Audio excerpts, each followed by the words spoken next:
श्री कृष्ण कहते हैं इस संसार में सबसे अधिक शुद्ध माना जाता है गंगा जल को। कभी आपने सोचा है कि क्यों? क्योंकि गंगा जल का आविर्भाव ही शुद्ध होता है और उसका जन्म शुद्ध होता है। जहाँ से उसका प्रारंभ होता है वो शुद्ध होता है और प्रारंभ का शुद्ध होना अति आवश्यक है। दोस्तों, हमारे जीवन में प्रारंभ शुद्ध होता है हमारे विचारों से, इसीलिए हमेशा अपने विचार शुद्ध रखिए, क्योंकि इन विचारों से बनते हैं आपके शब्द। आपके शब्द शुद्ध रखिए, क्योंकि इन शब्दों से आपके कार्य संपन्न होते हैं। आपके कार्य शुद्ध रखिए, क्योंकि आपके कार्य आपका स्वभाव बनते हैं और स्वभाव से बनती है आपकी आदतें और आपकी आदतों से बनता है आपका चरित्र, और ये चरित्र संसार के समक्ष आदर्श के रूप में आता है। लेकिन विचारों से आदर्श तक ये यात्रा तभी शुभ होगी जब आपके विचार शुभ और शुद्ध होंगे। इसलिए इस जीवन में और संसार में अगर आपको सफल और कामयाब इंसान बनना चाहते हैं तो अपने विचार शुद्ध रखिए, फिर आपका मन प्रसन्न होकर बोलेगा राधे राधे। श्री कृष्ण कहते हैं मैं आपसे पूछूं कि दूध और माखन इन दोनों में संबंध क्या है, तो आप क्या कहेंगे? ये तो सरल सी बात है, दूध से ही तो माखन बनता है। और यदि आपसे पूछूं कि इन दोनों में अंतर क्या है, तो कहेंगे कि एक सरल सी बात है, दूसरा ठोस तो कोई कहेगा कि जनक है, तो दूसरी उसकी संतान है। नहीं, इन दोनों में अंतर है शुद्धता का, क्योंकि माखन दूधों से कहीं अधिक शुद्ध होता है। दोस्तों, इस बात को कुछ इस प्रकार समझा जाता है, यदि कोई कीट आकर उस पात्र में गिरे, उसमें दूध रखा हुआ है, तो आप उस समय क्या करते हैं? आप दूध को फेंक देते हैं। लेकिन यदि कोई कीट आकर उस पात्र में गिरे जिसमें माखन रखा हुआ है, तो आप क्या करते हैं?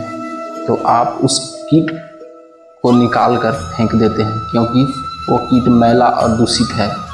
ठीक उसी प्रकार यदि हमारा मन निर्मल ना हो तो कुविचार रूपी से कीट आपके मन को भी दूषित कर देगा। लेकिन यदि हमारा मन माखन के भांति शुद्ध हुआ तो आपके मन में ठहरे हुए कुविचारों को स्वयं से ही मन से बाहर जाना होगा। इसलिए हमेशा यह स्मरण रखिएगा कि संसार में कीट तो रहेंगे ही, अब आपको दूध बनना है या माखन बनना, ये निर्णय आपका है। एक बार भगवान विष्णु सभी जीवों को कुछ न कुछ भेंट कर रहे थे। सभी जीव भेंट को स्वीकार करते हैं और खुशी खुशी अपने निवास स्थान के लिए प्रस्थान करते हैं। जब सभी जीव वहाँ से चले गए तो माता लक्ष्मी ने भगवान से कहा, हे नाथ, आपने सभी जीवों को कुछ न कुछ दिया और अपने पास कुछ भी नहीं रखा, लेकिन एक चीज़ जो आपने अपने पैरों के नीचे छिपा लिया है, वो क्या है?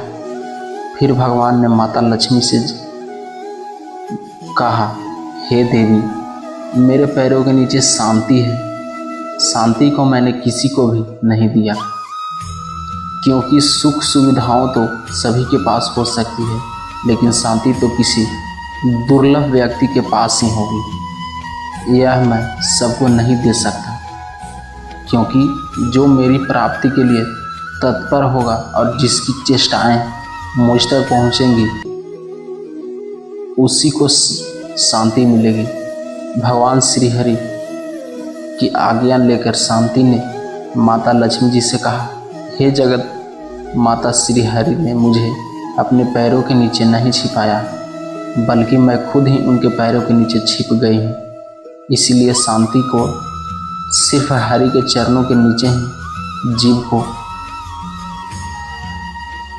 मिलेगी, अन्यथा कहीं नहीं। दोस्तों, व्यक्ति सारी सुख संपत्ति से सुसज्जित हो, लेकिन अगर आपके पास शांति ना हो तो उसकी सारी संपत्ति व्यर्थ हो जाती है। इसलिए स्वयं सुख समृद्धि की जननी माता लक्ष्मी जी शांति की प्राप्ति है तो श्री हरि के चरणों की सेवा हमेशा करती रहती है।